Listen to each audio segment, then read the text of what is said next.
اعوذ باللہ من الشیطان اللعین الرجیم بسم اللہ الرحمن الرحیم الحمدللہ الذی جعلنا من المتمسکین بولایت امیر المؤمنین واولادہ المعصومین صلوات اللہ علیہم اجمعین الحمدللہ علی ما انعم ولہ الشکر علی ما الہم والثناء بما قدم والصلاة والسلام والتحیۃ والاکرام علی سیدنا و مولانا حبیبنا و حبیب قلوبنا شفیعنا ابی القاسم محمد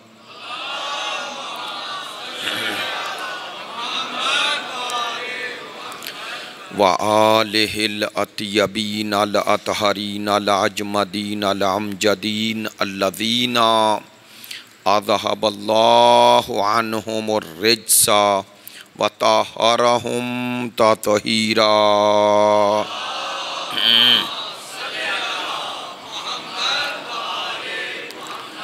واللعنۃ الدائمۃ علی منکری فضائلہم وغاصبی حقوقہم من الآن الی قیام یوم الدین اما بعد فقد قال سبحانہ وتعالی فی کتابہ المجید بسم اللہ الرحمن الرحیم ان اللہ اصطفى آدم ونوحا وآل ابراہیم وآل عمران علی العالمین صدق اللہ العلی العظیم ان اللہ وملائکتہ یصلون علی النبی یا ایہا الذین آمنوا صلوا علیہ وسلموا تسلیما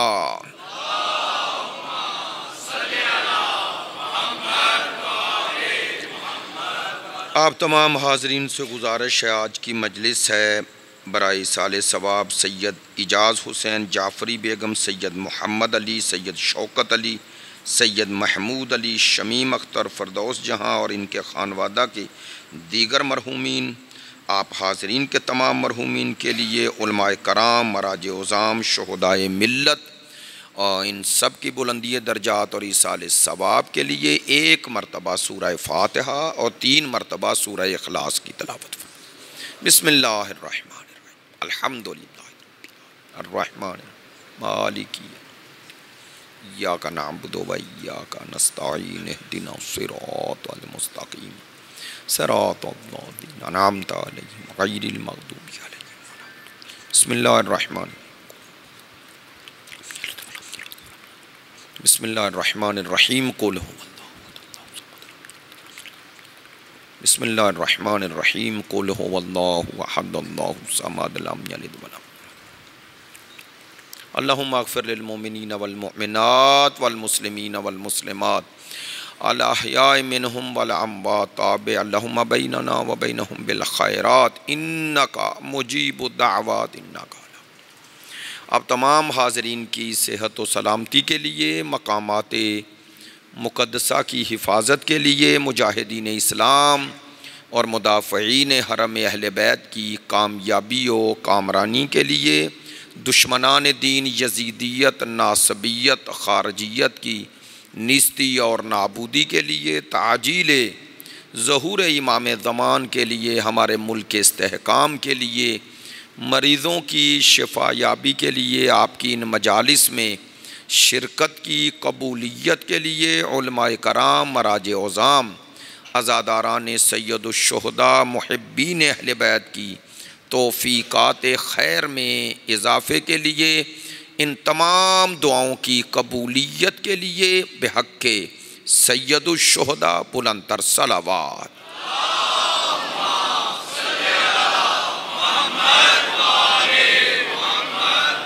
واجب الاحترام معزز و مکرم حاضرین مجلس، محبان اہل بیت، پیروان مکتب ولایت، عاشقان مکتب شہادت، سلسلہ گفتگو کی تیسری نشست ہے۔ عنوان گفتگو زیارت وارثہ، اور جو اس کا عنوان ہے زیارت وارثہ وہ خود اس کی عظمتوں کو ظاہر کر رہا ہے کہ سید الشہداء کو مخاطب کر کے وارث کہا جا رہا ہے، تو ظاہر ہے ایک وارث ہے، ایک ورثہ ہے، ایک جس کا وارث ہے۔ تو ظاہر ہے آپ جانتے ہیں قانون وراثت عموماً جو اسلام نے ہمیں دیا ہے، تو اس وراثت کا جو عمومی معنی ہم لیتے ہیں، آپ مستحضر ہیں، مطلع ہیں، اس بات کی تو وضاحت کی بھی ضرورت نہیں کہ یہاں وراثت کا وہ رائج معنی جو تقریباً دنیا کے ہر معاشرے میں کسی نہ کسی رخ سے رائج ہے، ہماری طرح نہیں ہے کہ اس کو باقاعدہ قانون کی شکل میں رائج کیا جائے اور ایک دینی اور اسلامی اور شرعی اصول و ضوابط کے مطابق جانے والے کی وراثت کو تقسیم جو کیا جاتا ہے دوسرے معاشروں میں اس طرح نہیں، لیکن بالآخر وہاں بھی اگر کوئی انسان دنیا سے جاتا ہے تو اس کے بعد میں رہنے والے اس کی نسبت ایک حق کے وراثت پیدا کر لیتے ہیں۔ یہاں پر زیارت وارثہ میں یہ بات قطعی ہے کہ جو امام معصوم سید الشہداء کو وارث کہہ رہے ہیں، یعنی ان تک جو وراثت پہنچ رہی ہے وہ وراثت مادی نہیں ہے، وہ کوئی پراپرٹی کی وراثت نہیں ہے، وہ اس قانون وراثت جو ہمیں کتب فقہ میں پڑھایا جاتا ہے وہ یہاں منظور و مقصود نہیں ہے۔ یہ تو بات طے ہے کہ ان انبیاء اور سید الشہداء کے درمیان جو زمانی بعد ہے وہ تو ہزاروں لاکھوں سالوں پر محیط ہے۔ ایسا ہی ہے نا کہ اب حضرت آدم سے لے کر سید الشہداء وہ 61 ہجری اور وہ 3 شعبان کے بعد وہ سید الشہداء کو پھر امام معصوم جب وارث کہہ رہے ہیں انبیاء کے، تو وہ وراثت سے مراد وہ کچھ جائیداد نہیں ہے جو وہاں سے یہاں پہنچی ہے۔ یعنی کہنا یہ چاہتا ہوں کہ اس عنوان سے ثابت ہے، ظاہر ہے کہ یہاں وراثت اور وارث اور جس کے وارث بن رہے ہیں اس کے درمیان ایک تناسب ہے، اور اسی وراثت کو وراثت معنوی کہا جاتا ہے۔ وراثت معنوی، نہ وراثت مادی۔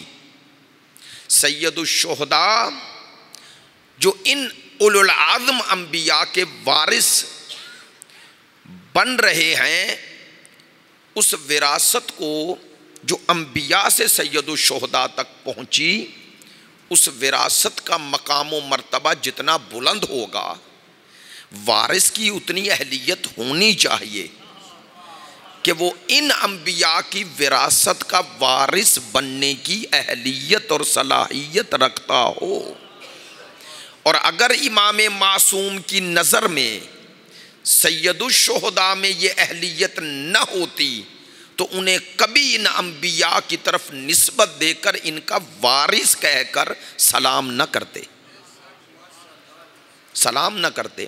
دیکھیں جو مادی وراثت ہے وہ مالک سے وارث کی طرف جو منتقل ہو جاتی ہے تو اس وارث کے لیے صرف ایک شرط ہی کافی ہے کہ وہ اولو الارحام میں جو قرآن مجید نے طبقات بتائے ہیں ان ایک طبقے میں، اول طبقے میں اولاد آ جائے گی، وہ شامل ہو۔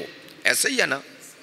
اور یا اس سے سببی یا نسبی رشتہ ہو جس کی بنیاد پر اسے وراثت پہنچ سکے، بس اتنی ہی شرط ہے۔ ایسا ہی ہے۔ اور دوسری شرط کہ جسے وارث بنایا جا رہا ہے وہ بلوغت عقلی اور رشد رکھتا ہو تاکہ جو اسے منتقل ہو رہا ہے اسے محفوظ کرنے کی اہلیت رکھتا ہو۔ ایسا ہی ہے نا؟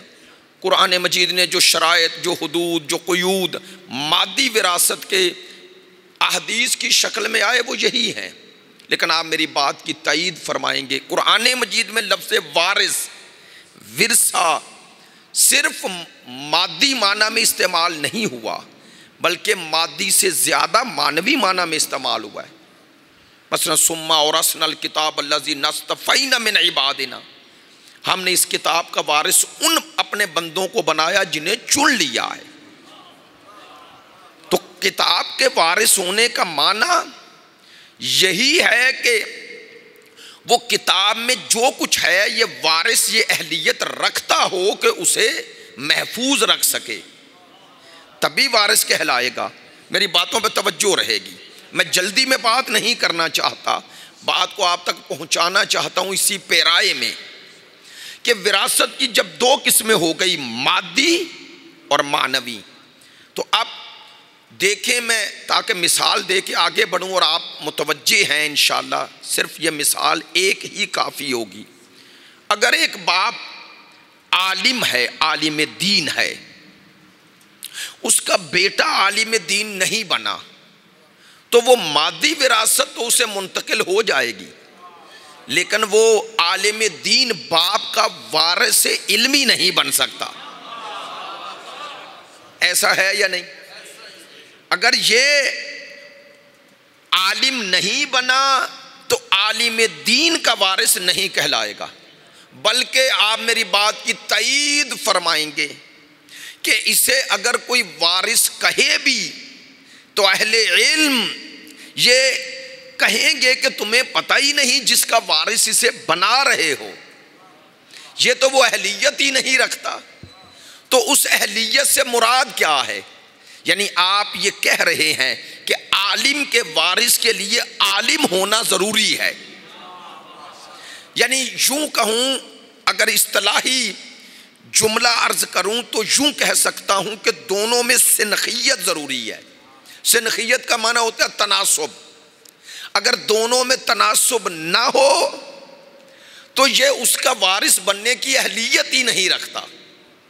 آپ تناسب کو اس طرح بھی دیکھ سکتے ہیں کہ نظام علت و معلول میں یہ سنخیت کو وجود کی علت کے عنوان سے جب مطرح کیا جاتا ہے تو کہتے ہیں کہ یہ جو علت اس معلول کی بن رہا ہے، یعنی یہ سبب بن رہا ہے اسے وجود میں لانے کا، تو ان میں تناسب ہونا چاہیے۔ تناسب نہ ہو تو کبھی وجود میں نہیں۔ مثلا آپ نے اگر آم کا وہ بیج بویا ہے یا پودا لگایا ہے یا جو بھی اس کا ہوتا ہے تو اس سے آم ہی آئے گا، چونکہ اس میں سنخیت ہے، اس سے سیب نہیں آ سکتا۔ ایسا ہی ہے نا، وہ گندم بوئی ہے تو اس سے جو نہیں آئے گا، توجہ رہے، اس سے کوئی ایسی فصل نہیں آئے گی جس کا موسم نہیں ہے۔ ایسا ہی ہے نا، تو آپ کائنات میں دیکھ لیں اللہ نے ایک سنخیت رکھی ہے، یہی اس کے ہونے کی ایک دلیل ہے۔ کاش میری بات پہنچے۔ یہ بھی اس کے وجود پہ دلیل ہے کہ ہر شے میں ایک تناسب وجودی ہے۔ انسان کی غذا اور ہے، حیوان کی اور ہے۔ جو حیوان کی غذا ہے انسان تو اسے سوچتا بھی نہیں کھانے کا، وہ چارہ کھانے کا، انسان سوچتا بھی نہیں۔ اور اب دیکھیں نا، جو میرے وجود اور میرے معدے میں وہ غذا باہر ہے اس میں سنخیت ہے، تناسب ہے، تبھی اسے قبول کرتی ہے، اور اگر اس کے مخالف ہو تو قبول ہی نہیں کر۔ تو کہنا کیا چاہ رہا ہوں؟ کہنا یہ چاہ رہا ہوں کہ مادی وراثت کے لیے صرف بیٹا ہونا ہی کافی ہے، صرف ایسا طبقہ ہونا ہی کافی ہے جو قرآن اور حدیث نے معین کیے ہیں۔ لیکن مانوی وراثت کے لیے جب تک وہ تناسب وجودی نہ ہو اس کا وارث بن ہی نہیں سکتا۔ کاش میری بات اس تناظر سے پہنچے۔ اگر آپ اس رخ متوجہ ہو گئے ہیں تو کہوں جملہ، ایک عام عالم، عام عالم، اس کا وارث بننے کے لیے اس کے بیٹے کا کم از کم اتنا ہی علم کافی ہے جتنا وہ باپ عالم تھا، اتنا ہی کافی ہے۔ لیکن جتنا جتنا علم کا معیار و ملاک بڑھتا جائے گا وارث کے لیے شرائط اتنی ہی سخت ہوتی جائیں گی۔ اللہ اکبر۔ اگر ایک مرجع کا وارث بننا ہے، معنوی روحانی، تو یہ عام عالم بیٹا بھی نہیں بن سکتا۔ میری بات کی تائید، اس میں آسان لفظوں میں کہوں، امام خمینی رحمت اللہ علیہ مرجع تھے، آیت اللہ العظمہ سید ابو القاسم خوئی مرجع تھے، لیکن ان دونوں کے بچے مرجع نہیں ہیں۔ نہ امام خمینی کا بیٹا مرجع بنا، نہ آغا خوئی کا کوئی بیٹا مرجع ہے، ایسا ہے یا نہیں؟ تو اس کا معنی ہے کہ مرجع کا وارث بننے کے لیے بھی مرجعیت کی وہ شرائط چاہیے کہ اس میں اتنی اہلیت ہو کہ جس وراثت کو لینا ہے اتنی قابلیت اس میں آ جائے۔ تو آپ سوچیں، اگر دنیا کے ان علماء کے لیے اگر کسی نے مانوی وارث بننا ہے تو اس کی شرائط میں کم از کم تناسب ہو، تو سوچو جو اولو العزم انبیاء کا وارث بن رہا ہے، اس کی اہلیت، اس کے شرائط، ان کے حدود و قیود کیا ہونے چاہیے؟ میں جب دیکھتا ہوں امام معصوم اگر صرف سید الشہداء کو یہ فرماتے السلام علیکہ یا وارث آدم صفوت اللہ اور رک جاتے، تو میں سوچتا جتنی حضرت آدم کی بلندی تھی اتنی حسین ابن علی میں ہونی چاہیے تاکہ آدم کی وراثت کے وارث کہلا سکیں۔ لیکن سوچو، آدم سے آگے بڑھے تو نوح شامل ہو گئے، نوح سے آگے بڑھے تو ابراہیم شامل ہو گئے، ابراہیم سے آگے بڑھے تو موسیٰ شامل ہو گئے، موسیٰ سے آگے بڑھے تو عیسیٰ شامل ہو گئے۔ نہیں، اب جملہ کہوں گا، اگر یہاں بھی رک جاتے امام معصوم تو ہم کہیں نہ کہیں سوچ لیتے کہ ان انبیاء کا وارث بننے والے میں ان انبیاء کی صلاحیت اور اہلیت ہونی چاہیے۔ لیکن سوچو، اگر وارث انبیاء کا ہی نہیں سید الانبیاء کا وارث بن رہا ہے، اگر سید الانبیاء کے وارث بن رہے ہیں تو سوچیں وہ تناسب وجودی کیا ہونا چاہیے۔ جملہ عرض کروں، اگر وہ انبیاء معصوم ہیں اور یقیناً ہیں تو سوچو جسے وارث بنایا جائے اس کا مقام عصمت کیا ہونا چاہیے۔ کہہ دوں جملہ، خدا کی قسم اگر مقام عصمت میں وہ وہاں فائز نہ ہو کہ جو ان انبیاء کی عصمت سے اس کا درجہ بلند نظر آئے تو ان کی وراثت کو کما حقہ نہیں سنبھال سکتا۔ اسی لیے مصطفیٰ نے چادر تطہیر میں لا کر بتایا کہ جو مقام طہارت میرا ہے وہی مقام طہارت حسین کا ہے۔ میری بات میں توجہ ہے؟ جو مقام صداقت میرا ہے، مباہلہ میں لے جا کے بتا رہا ہوں، وہی مقام صداقت حسین کا ہے۔ بتایا جس طرح اور جن پر میری مودت و محبت واجب ہے انہی پر حسین کی مودت و محبت واجب ہے۔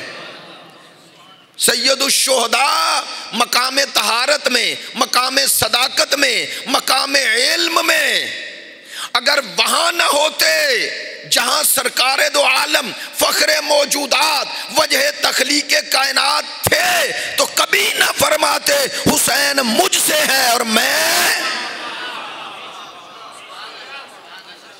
یہ جملے فرما رہے ہیں۔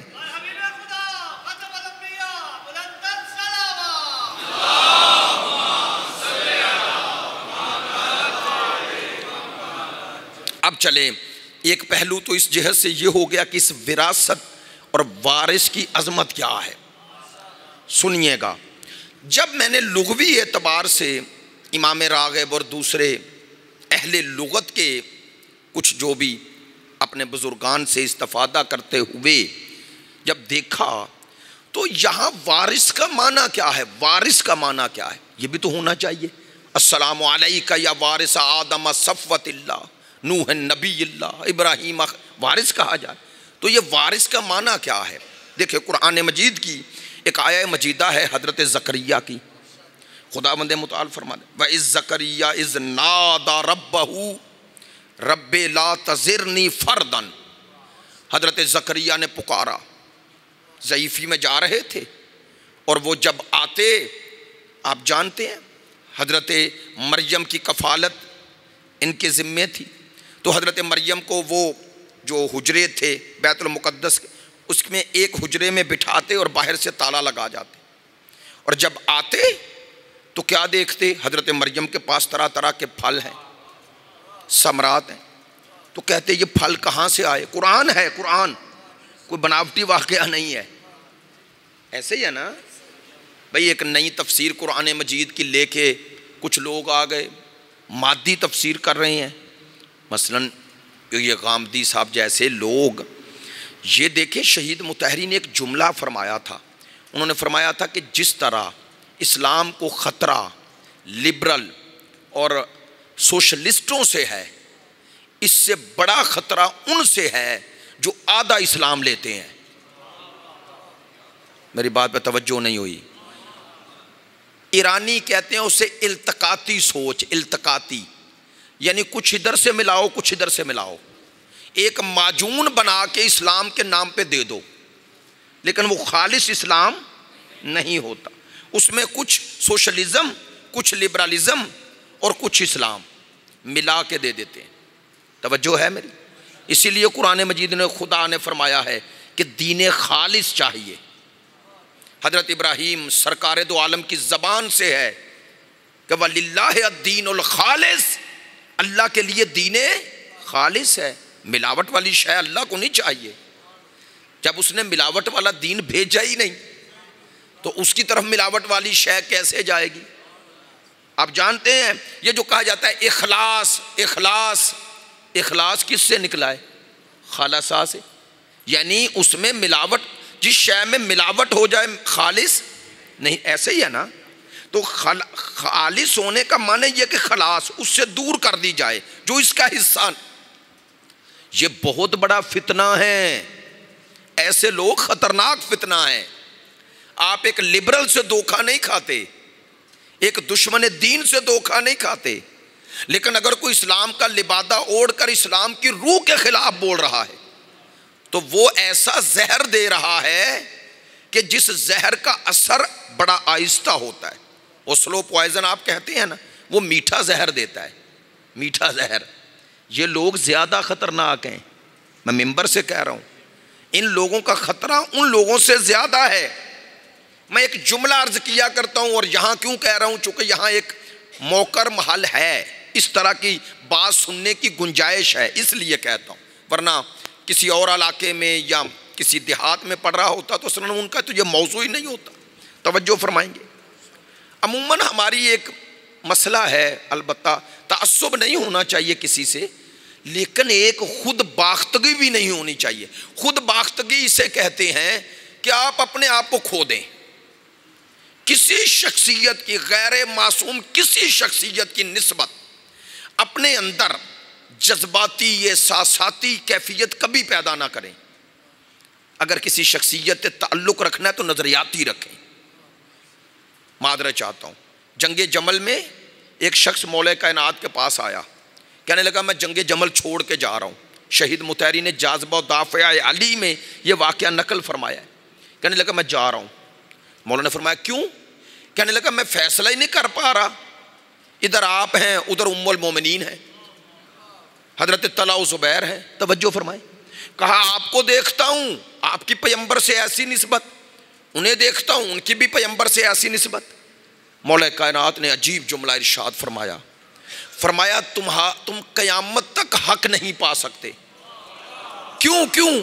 ریزن بتایا کیوں۔ فرمایا تم حق اور باطل کو افراد سے پہچان رہے ہو، افراد کو حق و باطل سے نہیں۔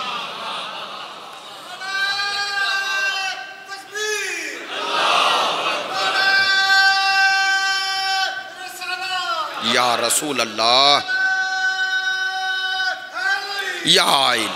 توجہ ہے میری بات پہ توجہ ہے؟ یا بہت شکریہ، بہت شکریہ، جزاک اللہ، سلامت رہیں۔ اللہ صلی علی محمد و آل محمد۔ آپ متوجہ ہیں نا میری بات پہ؟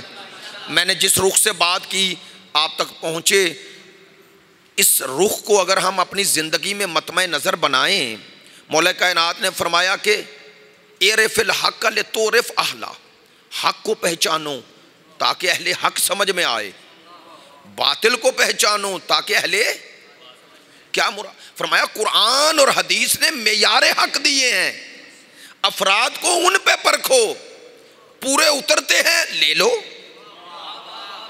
توجہ ہے؟ فرمایا مجھے بھی حق پہ پرکھو اور میرے مقابل کو بھی حق پہ پرکھو، کیا تمہارے پاس قرآن اور سنت نہیں ہے؟ اسے کہا اسے معیار بناؤ، افراد کو نہ بناؤ۔ تو یہ قیامت تک کے لیے شہید متحری فرماتے ہیں ایک میزان ہے، میزان ہے، پیمانہ ہے۔ ایک جملہ اور کہتا ہوں، دیکھیں بعض فتنے ہوتے ہیں فتنہ ملموس، یعنی جسے آپ لمس کر سکتے ہیں، ہے فتنہ اور آپ کو پتہ بھی چل جاتا ہے فتنہ ہے۔ مثال دیتا ہوں، یہ جو بل آیا ہے یہ فتنہ ہے، آپ کو کچھ شک ہے؟ بولیں تو صحیح، ہے فتنہ، فتنہ ملموس ہے، یعنی آپ کو پتہ ہے کہ اس کے پیچھے کوئی اہداف اور ہیں۔ میں نے یہیں پر پورا ایک خمسہ پڑھا تھا جب سورہ آل عمران کی آیہ نمبر 7 پہ، تو اس میں نے عرض کیا تھا کہ فتنے کا معنی جو میں نے دیکھا اور اسی طرح علماء اعلام بزرگان عظام نے بھی کیا، اور اس آیت کے ضمن میں اگر آپ فتنے کا معنی دیکھنا چاہتے ہیں تو موجود ہے تفسیر میزان میں بھی۔ فتنہ کہتے ہیں اس ماحول کو کہتے ہیں گرد آلود ماحول، یعنی ایسا ماحول کہ جس میں انسان کے لیے حق اور باطل مخلوط ہو جائے۔ مولا کائنات نے نہج البلاغہ میں فرمایا ہے اگر حق 100% واضح ہو کے آ جائے، باطل 100% واضح ہو کے آ جائے، فرماتے ہیں کوئی دھوکہ نہیں کھاتا۔ سنیے گا، مولا فرماتے ہیں کہ دھوکے کا موقع وہ ہوتا ہے جسے شبہہ کہا جاتا ہے۔ کہتے ہیں شبہے کو شبہہ کہا کیوں جاتا ہے؟ کہتے ہیں وہ حق کے تشابہ ہوتا ہے، حق نہیں ہوتا۔ فرماتے ہیں کچھ ادھر سے لیا باطل سے، کچھ حق سے لیا، اس باطل کو حق کا لباس پہنا دیتے ہیں۔ نہیں توجہ ہوئی، نام مقدس ہوتا ہے، ہدف باطل ہوتا ہے۔ دیکھیں مولا کائنات کے مقابلے پہ آئیں، وہی علی جنگ بدر میں، جنگ حنین میں، جنگ خیبر میں، جنگ احد میں مولا لڑتے ہیں، مولا کے ساتھ جو اصحاب لڑ رہے ہیں، کوئی سوال نہیں کرتا رسول خدا سے حق کس کے ساتھ ہے، چونکہ واضح ہے، ادھر 100% ادھر 100%، ایسا ہی ہے نا۔ لیکن مولا علی کے لیے مشکل ہو جاتا ہے۔ کیوں مشکل ہو گیا؟ چونکہ اب ہے وہی لباس حق کا پہن لیا۔ بقول ڈاکٹر شریعتی کے کہ وہ باپ تھا جو رسول کے مقابلے پہ آیا تو حبل و لات و منات و عزا کو بلند کر کے لایا، لیکن اب بیٹا ہے جس نے حبل و لات و منات و عزا کو چھپا لیا، قرآن بلند کر دیے۔ جن تک بات پہنچی ہے اس سے زیادہ وضاحت کا موقع ہی نہیں ہے، اور نہ موقعیت اجازت دیتی ہے۔ وہ قرآن بلند ہو گئے تو اب لشکر علی میں لوگ دھوکہ کھا گئے، غیروں میں نہیں۔ میں یہ جملے بارہا دہرا چکا ہوں اور فائدے سے خالی نہیں، جب بھی دہراؤں کہ یہ جو خوارج ہیں یہ لشکر امیر شام سے نہیں نکلے، یہ لشکر علی سے نکلے ہیں۔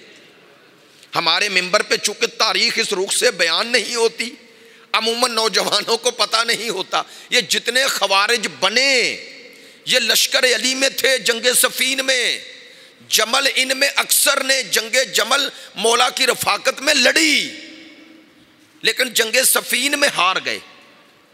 کون سی شے تھی جسے دھوکہ کھا گئے؟ وہ قرآن نیزوں پہ دیکھ کے۔ توجہ فرمائیں، کیوں دھوکہ کھا گئے؟ قرآن کو دیکھ رہے ہیں، قرآن اٹھانے والے کو نہیں دیکھ رہے، قرآن بلند کرنے والے کی نیت نہیں جانتے۔ لو عوامی ذہن یہی ہوتا ہے۔ اور کہا بھی حضرت مالک اشتر سے یہی تو کہا، جب حضرت مالک اشتر نے کہا لڑو اور فتنے کو ختم کر دو، فتنے کو ختم کر دو، کہنے لگے کیسے لڑیں، سامنے قرآن ہے۔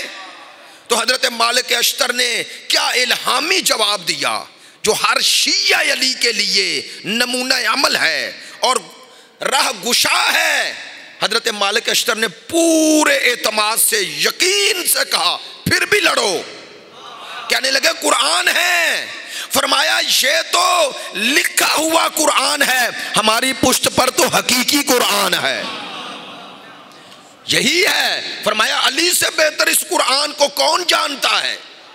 سنیں گے جملہ، حضرت مالک اشتر نے کہا اگر یہ قرآن کی حقیقت اور عظمتوں کو مانتے ہوتے تو کبھی علی سے لڑنے ہی نہ آتے۔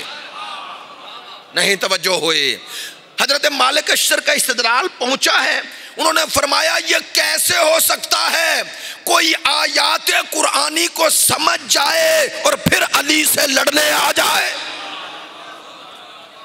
فرمایا کون سی آیت ہے جو علی سے لڑنے کی تائید کرے؟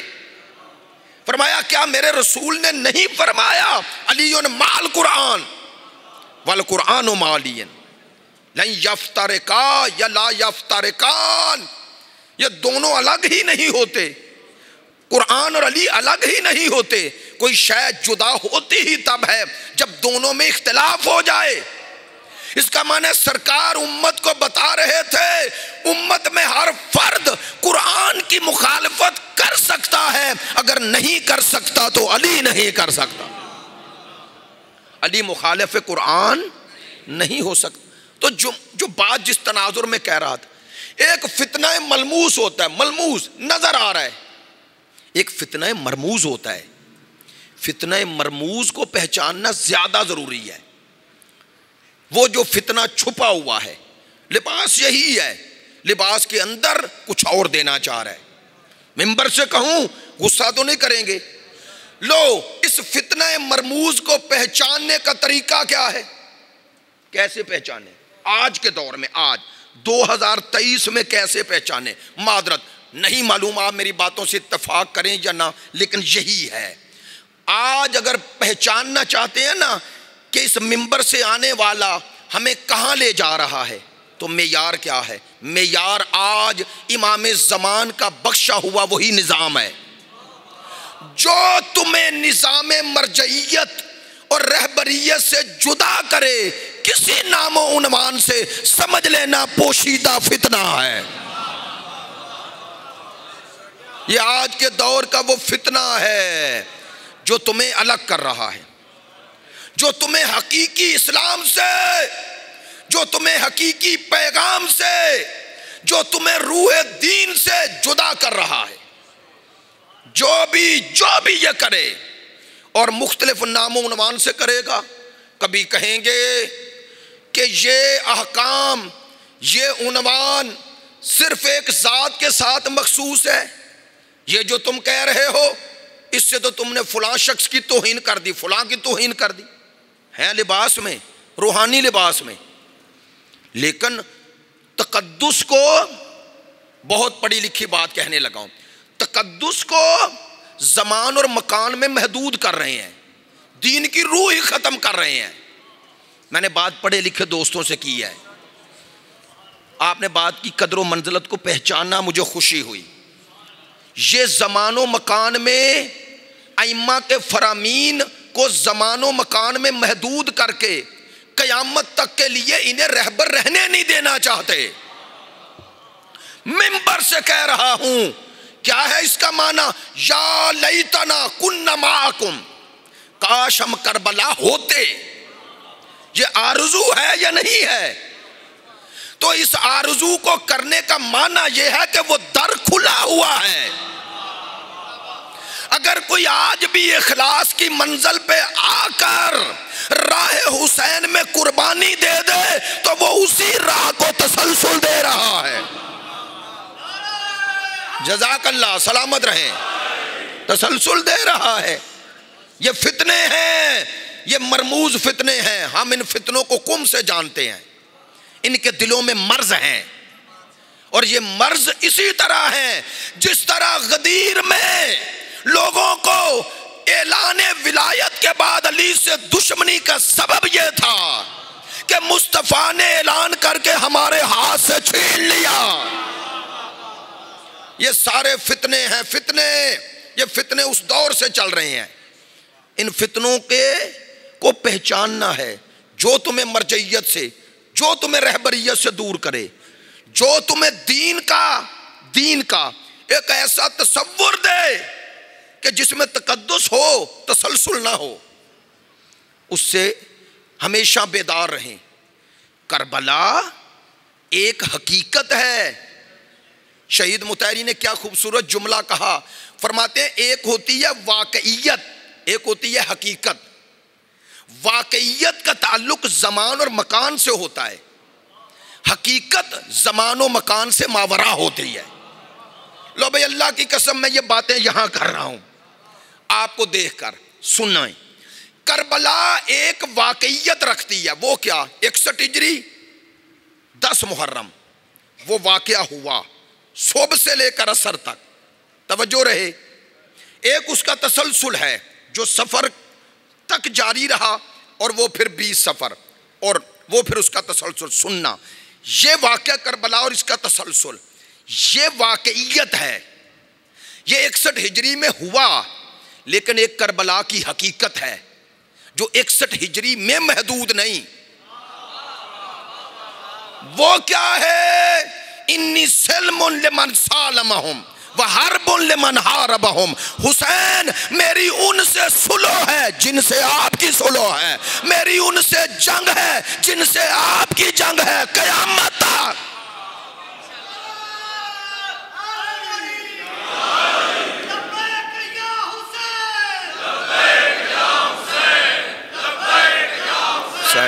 لبیک یا لبیک یا حسین، بآواز بلند صلوات۔ یہ میٹھی گولیاں ہیں، میٹھی گولیاں زہر کی، جو کربلا کو محدود کرے، جو کربلا کے عناوین کو محدود کرے، جو کربلا کے مقصد کو محدود کرے، جو کہے یزیدیت کا نعرہ، حسینیت کا نعرہ سیاسی ہے، اسے پتہ ہی نہیں کربلا کیا ہے، اسے پتہ ہی نہیں حسینیت کیا ہے۔ کم از کم زیارت وارثہ ہی پڑھ لو۔ میرے معصوم امام کہہ رہے ہیں حسین تو آدم کا وارث، تو نوح کا وارث، تو بتا رہے ہیں آدم سے لے کر عیسیٰ تک حسین سے پہلے گزر گئے، لیکن ایک وہ تھے جو انبیاء کی واقعیت تھی، ایک وہ ہے جو حقیقت تھی۔ حسین اس حقیقت کو سمیٹ کر کربلا میں لے آئے۔ اللہ اکبر۔ حسین اب اکیلے نہیں آئے، حسین انبیاء کی نمائندگی میں آئے۔ تو کیا بھائی توجہ رہے، باتیں جن تک پہنچ رہی ہیں میں اپنے طور پہ تو سمجھ رہا ہوں باتیں بڑی اہم ہیں، لیکن کیا کروں، وضاحت کر نہیں سکتا، زمان و مکان اجازت نہیں دیتے، ورنہ میں ان فتنوں کا نام لیتا جنہوں نے نوجوانوں کو مشکوک مخدوش کر رہے ہیں۔ یہ فتنے زیادہ اہم ہیں، ان سے خبردار رہنا۔ یہ اسی لباس میں تمہیں ایسی میٹھی گولی دے رہے ہیں کہ تم کربلا کے اعلیٰ اہداف کو ختم کر لو، زیارت عاشورہ کے اہداف ختم ہو جائیں، زیارت وارثہ کا اہداف ختم ہو جائیں۔ یہ الی یوم القیامہ کیا ہے؟ قیامت تک میری جنگ ہے اس سے جس سے حسین کی جنگ ہے۔ تو اس کا معنی ہے تم حسین کو 61 ہجری میں محدود کر رہے ہو، زیارت عاشورہ حسین کو قیامت تک ایک عنوان کے نام سے ہر دور میں زندہ کر رہی ہے۔ کیا خوبصورت جملہ کہا ہے محمد رضا حکیمی نے، فرماتے ہیں حسین باعنوان فرد، باعنوان شخص 3 ہجری 4 شعبان کو ولادت ہوئی، 61 ہجری 10 محرم کو شہادت ہو گئی۔ یہ کہتے ہیں یہ شخص ہے، اور شخصیت کب سے ہے؟ کہتے ہیں آدم سے پہلے تھی اور قیامت تک ہے۔ کہتے ہیں کربلا کے بعد اب کیا ہوا؟ ہم سب کے لیے کیا آسانی ہو گئی؟ کربلا سے پہلے ادھر آدم، ادھر شیطان، ادھر ابراہیم، ادھر نمرود، ادھر موسیٰ، ادھر فرعون، ادھر عیسیٰ، ادھر یہودیوں کی اجارہ داری، ادھر مصطفیٰ، ادھر ابو جہل، ابو لہب، ادھر علی کے مخالف، ادھر حسن کے مخالف۔ وہ کہتے ہیں لیکن حسین نے کربلا میں ایسا مارکہ حق و باطل کیا کہ اب قیامت تک الگ الگ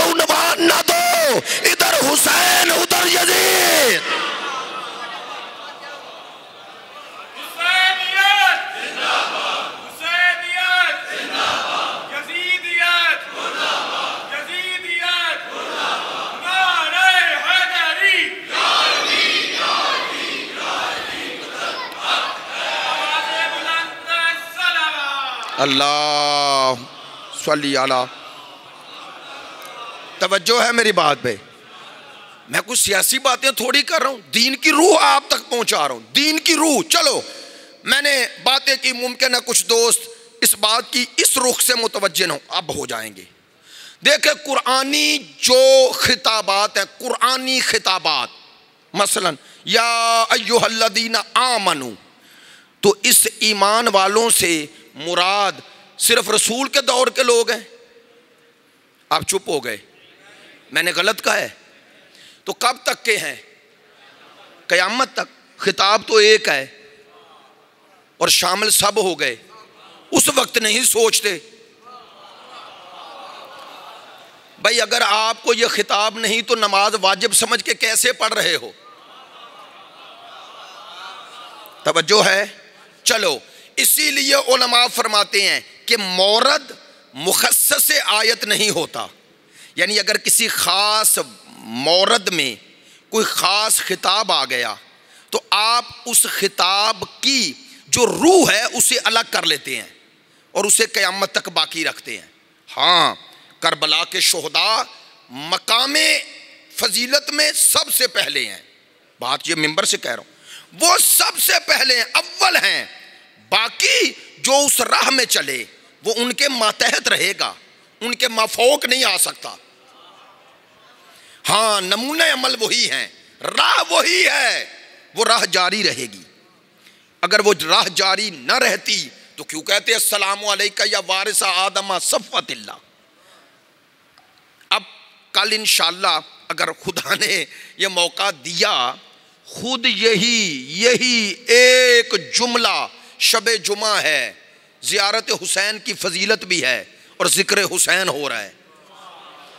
ایک تو ہے نا مجلس امام حسین کے نام پہ، وہ تو ہوتی ہے، عنوان کے ساتھ ساتھ موضوع بھی حسین ہے. آج کی مجلس کا یہ پہلو اس شب جمعہ کی عظمت کو اور بلند کر دیتا ہے. اب میرے پاس وضاحت کا وقت نہیں رہا، کل بتاؤں گا خلافت کا معنی کیا ہے. یہ جو خلیفت اللہ ہے یہ کون ہے؟ چونکہ اس عنوان کے اندر بھی وضاحت کی ضرورت ہے یا نہیں؟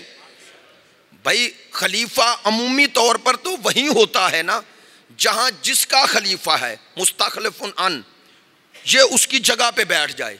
تو اللہ سے کون سی جگہ خالی ہے؟ اللہ کو خلیفے کی ضرورت کیوں ہے؟ نہیں توجہ ہوئی. خلیفے کی ضرورت تو اس کو ہوتی ہے جو خود کار امور انجام نہ دے سکے، بعد میں دوسرا دے. آج کی اصطلاح میں اس کا نائب ہوتا ہے نا. تو اللہ کی نسبت خلیفت اللہ کا کیا معنی ہے؟ یہ سوال چھوڑ کے جا رہا ہوں تاکہ اس پہ آپ بھی سوچیں اور سوچ کے کل آئیں. تجسس میں رکھنا بھی تو ایک کمال ہوتا ہے تاکہ کم از کم کل آ جائیں. توجہ ہے میری بات پہ؟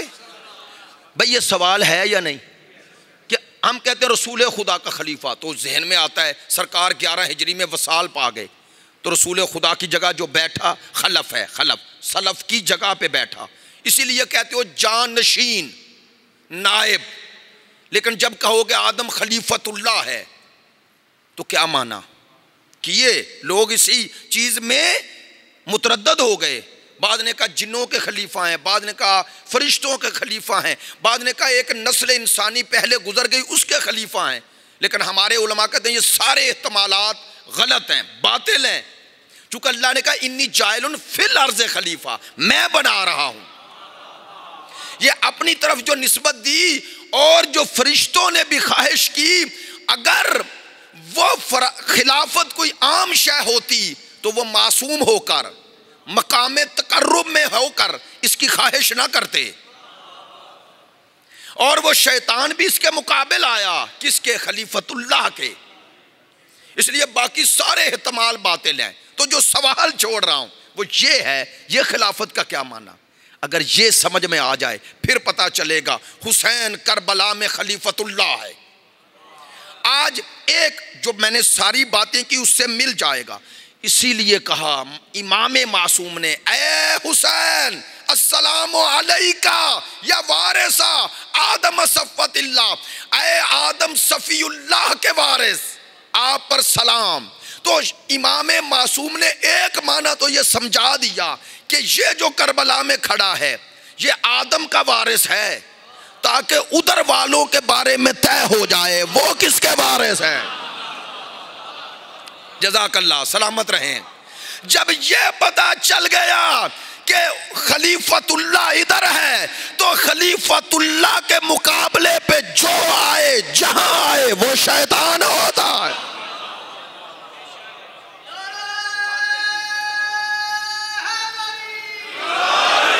میری بات پہ توجہ ہو گئی؟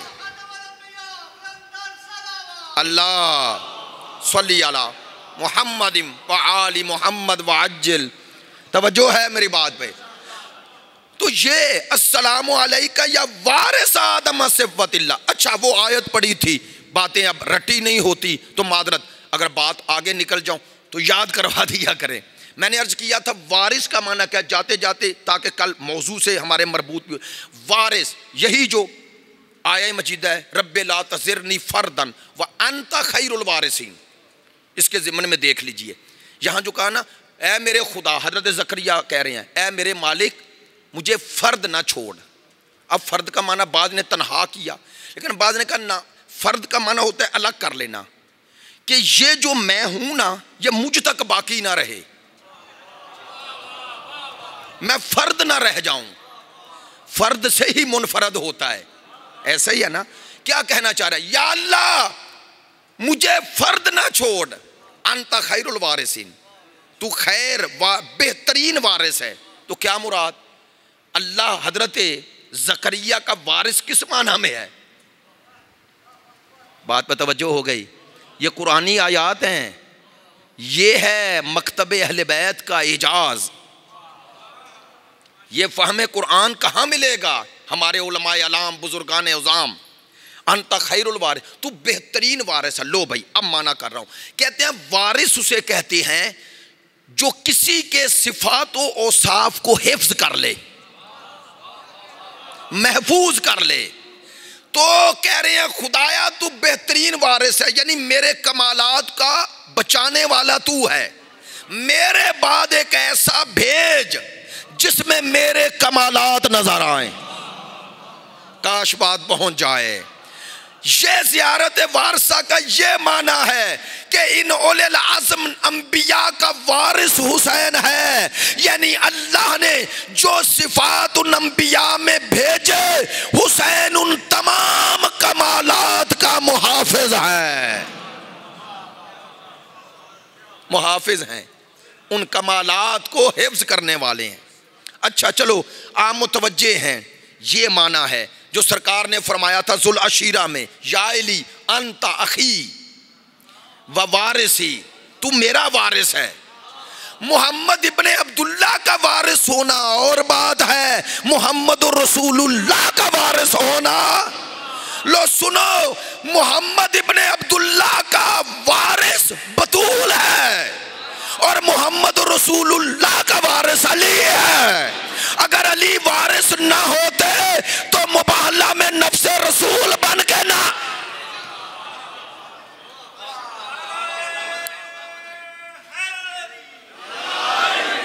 نفس رسول بن کے نہ جاتے۔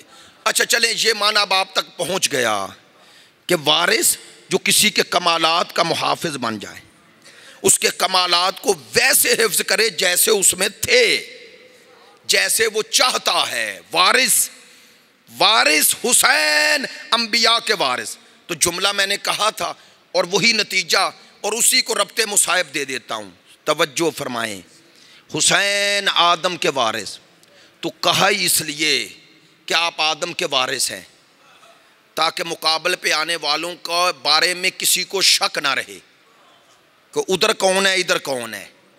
کہہ دوں جملہ، کربلا میں دونوں وراثتیں تھیں، رحمان کی بھی شیطان کی بھی، اور وہ جو چلا تھا وہ یہ کہہ کے چلا تھا وَلَأُغْوِيَنَّهُمْ أَجْمَعِينَ، میں اکثریت کو اغوا کر لوں گا۔ اجمعین کا یہی معنی ہے، اکثریت کو اغوا یرغمال بنا لوں گا، یرغمال بنا لوں گا۔ اس میں بھی ایک لطافت ہے قرآنی آیت میں، یعنی شیطان جب انسان پہ مسلط ہو جاتا ہے تو وہ اسے یرغمال بنا لیتا ہے اور جدھر وہ چاہتا ہے لے جاتا ہے۔ کاش میری بات پہنچے۔ دل کی سیاہی کی ایک دلیل بلا کیا ہے؟ دل کی سیاہی کی ایک دلیل یہ ہے کہ گناہ نہ لگے۔ یہ ہے کربلا میں شیطان ان پہ مسلط ہو گیا تھا، یہ دلیل ہے کہ یہ گناہ ان کے لیے گناہ رہ نہیں گیا۔ میں ایک جملہ ضرور کہوں گا، میرے ساتھ رہنا۔ کیا قرآن مجید کی اس آیت میں پیغام ہے وَلَأُغْوِيَنَّهُمْ أَجْمَعِينَ، اور اس سے پہلے وَلَأَقْعُدَنَّكَ عَلَىٰ صِرَاطِكَ الْمُسْتَقِيمِ، کہا میں تیری سیدھی راہ پہ بیٹھ جاؤں گا۔ شیطان کہہ رہا ہے، شیطان کہہ رہا ہے، اور فرمایا جو اس سیدھی راہ کی طرف آئے گا میں ہٹاؤں گا۔ اسی لیے ہمارے ایک عالم بزرگ، ایک جگہ میں نے مجلس سے اکٹھے پڑھی، نام نہیں لیتا، بزرگ عالم ہے، بڑا خوبصورت بات کہہ رہے تھے پنجابی میں۔ کہہ رہے تھے کہ جی ہمیں لوگ کہتے ہیں مولانا صاحب عجیب کام کرتے ہیں آپ، جو بندے مسجد امام بارگاہ میں آ جاتے ہیں انہیں تبلیغ، جو ادھر آ گئے ہیں انہیں کیا تبلیغ کی ضرورت ہے؟ سن رہے ہیں؟ اگر آپ نے تبلیغ، وہ کہہ رہے تبلیغ کرنی ہے تو سینما جائیں، یہ کلب جائیں، ادھر کیوں نہیں جاتے؟ انہوں نے کہا کہ شیطان نے تو کہا ہے میں سیدھی راہ پہ بیٹھا ہوں۔ سلامت رہیں بھائی، اس نے تو اعلان کیا ہے اللہ کے ہاں۔ لو اب وہ بزرگ بڑا پیارا جملہ کہہ رہے تھے جو سینما میں بیٹھے ہوئے ہیں ان کو تو شیطان نے ٹرین میں بٹھا کے اپنے جنکشن کی طرف متوجہ کر دیا، وہ جا رہے ہیں، وہ نئے سواریاں ڈھونڈ رہا ہے اور وہ انہیں ہی ہٹائے گا جو صراط مستقیم پر آ رہے ہیں۔ توجہ ہے میری بات پہ؟ متوجہ ہیں؟ انہیں ہٹائے گا، اس لیے انہیں ضرورت ہے، انہیں ضرورت ہے کہ بتایا جائے تمہارا دشمن تمہاری طاق میں ہے۔ چلو ماشاءاللہ ہم متوجہ ہو گئے، حالانکہ گفتگو 1 گھنٹے کے قریب پہنچ گئی۔ وَلَأُغْوِيَنَّهُمْ أَجْمَعِينَ إِلَّا عِبَادَكَ مِنْهُمُ الْمُخْلَصِينَ۔ میں نے ایبٹ روڈ بھی یہ جملہ عرض کیا تھا، شیطان کہتا ہے یا اللہ اکثریت کو ساتھ لگا لوں گا، الا مگر اسی اکثریت میں ایک چھوٹی سی اقلیت ہے جسے میں اغوا نہیں کر سکتا۔ وہ کون ہے؟ عبادہ، وہ تیرے بندے ہیں۔ اس کا معنی جو گمراہ ہو گئے وہ میرے بندے ہیں۔ نہیں توجہ ہوئی؟ میں نے مذاق نہیں کیا، جو اغوا ہو گئے وہ میرے ہیں، جو نہیں ہوں گے وہ تیرے ہیں۔ الا عبادک، جو تیرے عبد ہیں، تیرے، وہ میرے دھوکے میں۔ تو علماء فرماتے ہیں کہ یہ شیطان یہ نہیں کہہ رہا تھا کہ میں انہیں گمراہ کر سکتا ہوں، تکلفاً نہیں کروں گا، میں حیا کروں گا، نہ، یہ نہیں کہہ رہا کہ میں گمراہ کر سکتا ہوں، کروں گا نہیں، نہ، کہتا ہے میں انہیں گمراہ کر نہیں سکتا۔ کن کو؟ جو تیرے ہیں۔ اس کا معنی کہ شیطان اپنی شیطنت کے ساتھ بھی یہ مانتا ہے کہ تیرے کچھ ہیں جو میرے دھوکے میں نہیں آتے۔ تو لو بھائی، سب سے بڑا دشمن شیطان، وہ بھی کچھ لوگوں کی عصمت کا قائل ہے، کچھ تو شیطان کے بھی باپ بن گئے ہیں۔ بات میں توجہ ہے؟ جو شیطان سے بھی آگے گزر کے کہتے ہیں رسول کے بعد کوئی معصوم ہوتا ہی نہیں۔ بھائی جن کے سامنے شیطان عاجز آ جائے انہیں ہی زین العابدین کہتے ہیں۔ الا عبادک، تیرے بندے کون ہیں؟ وہ منہم، انہی میں سے ہیں، لیکن کیا ہیں؟ مخلصین، مخلص نہیں، مخلصین، جنہیں تو نے خالص کر دیا ہے، وہ میرے دھوکے میں نہیں آتے۔ لو اس آیت کا معنی ایسے کر دوں، یہ حسین ہے وارث آدم، اب کربلا میں دیکھ لو اجمعین ادھر ہیں، مخلصین ادھر ہیں۔ ہائے ہائے ہائے ہائے ہائے ہائے، اب اجمعین ادھر ہیں، مخلصین ادھر ہیں۔ یہ 72 ہیں جو اس کی دسترس میں نہیں آ رہے۔ الا عبادک منہم المخلصین، جو تیرے مخلص ہیں، مخلص خالص ہیں، وہ میری دسترس میں نہیں آتے۔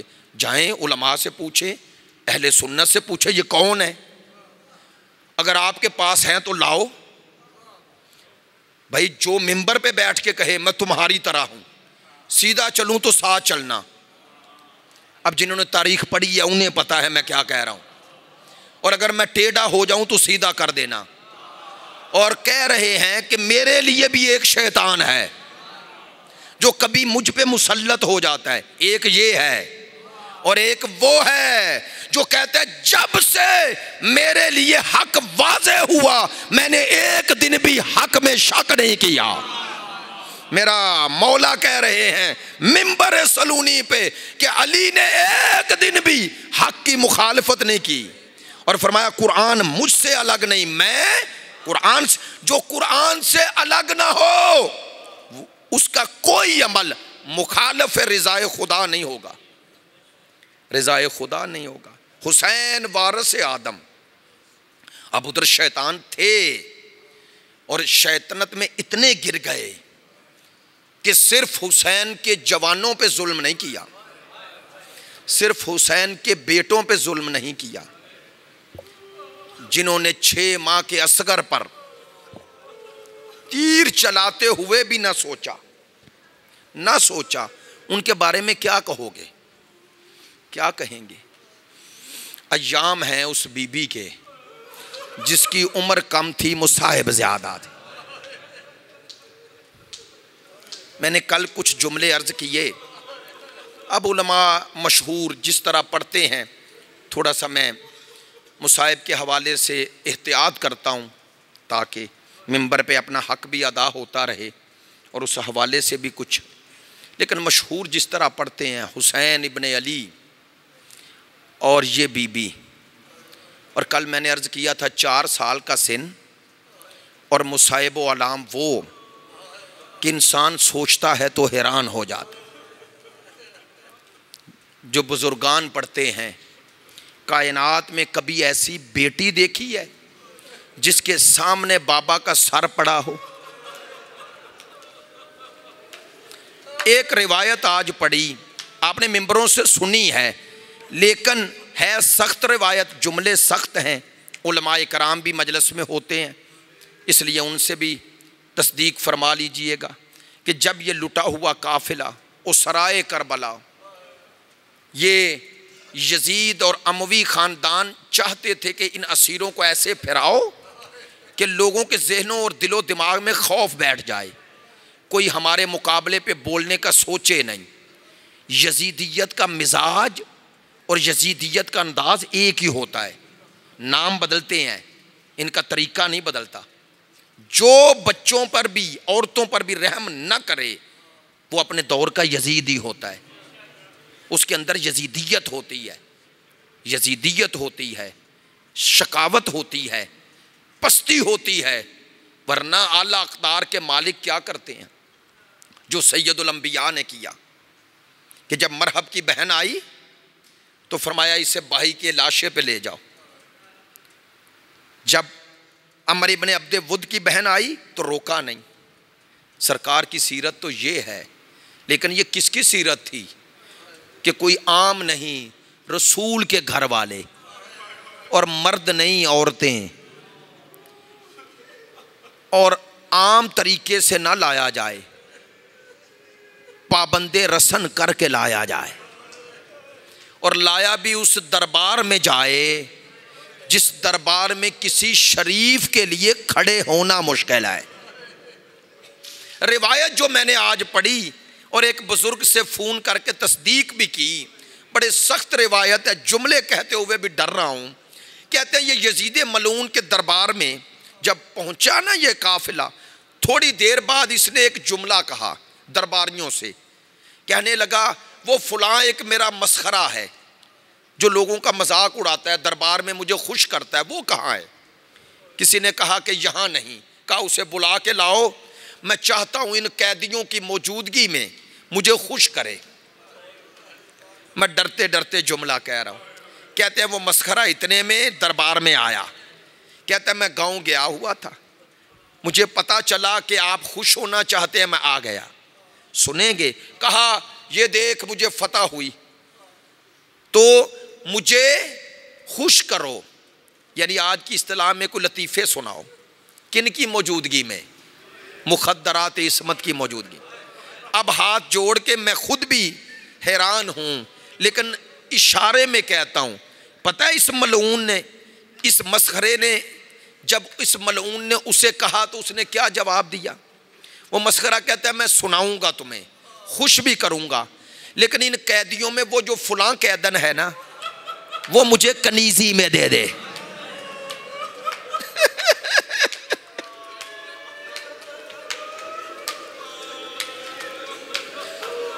یہ کہنا تھا، کہتے ہیں جس بچی کی طرف اشارہ کیا دوڑی اور پھپھی کو لپٹ گئی، پھپھی اماں۔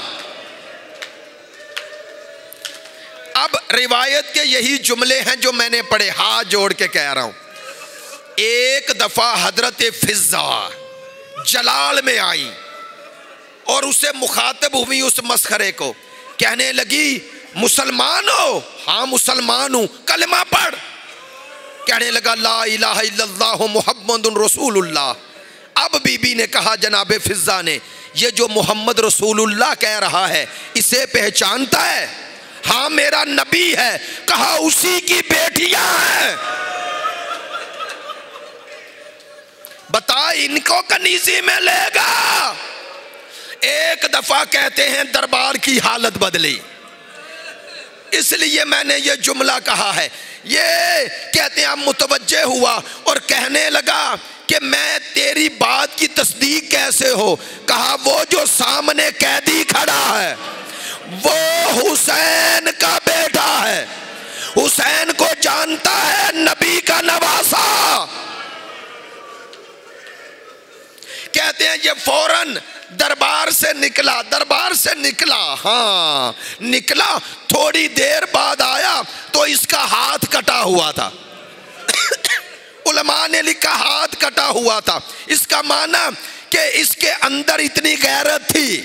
کہنے لگا میں دربار میں نہ آتا، صرف یہ دکھانے آیا ہوں کہ قیامت کے دن اپنے نانا کے سامنے میری شکایت نہ کرنا، میں نے وہ ہاتھ کاٹ دیا۔ ہاں اس دربار میں آل محمد کی کرامات ہوئی ہیں، مظلومیت اہل بیت کو اللہ نے ان کی کامیابی میں ایسے ہی نہیں بدلا۔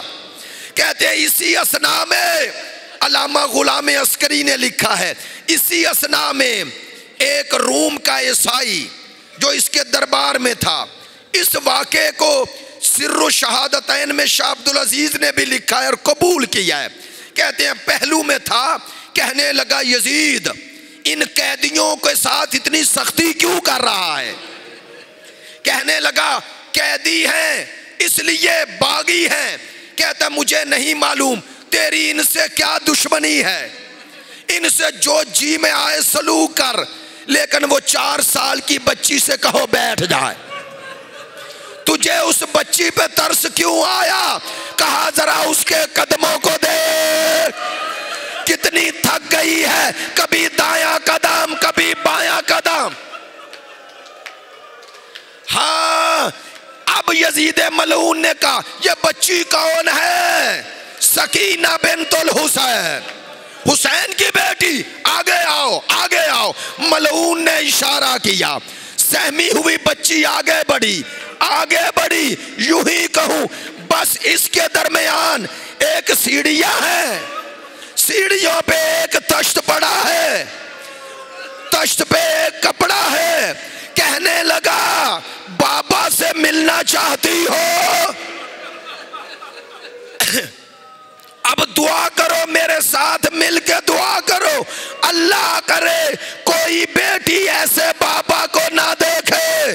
یہ حسین کی بچی کی مظلومیت۔ ایک دفعہ چھڑی سے کپڑا ہٹایا، 4 سال کی سکینہ، بابا کا زخمی سار، بکھری ہوئی زلفیں، رخساروں پہ تماچوں کے نشان، ہونٹوں پر چھڑی کے نشان۔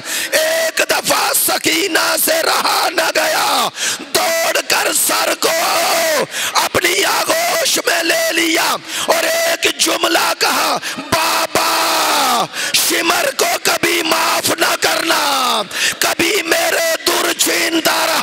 کبھی مجھے تماچے مارتا رہا، کبھی مجھے گھوڑے کے ساتھ دوڑاتا رہا۔ الا لعنت اللہ علی قوم ماتم ہوگا، ماتم ہوگا، ماتم ہے، ماتم حسین۔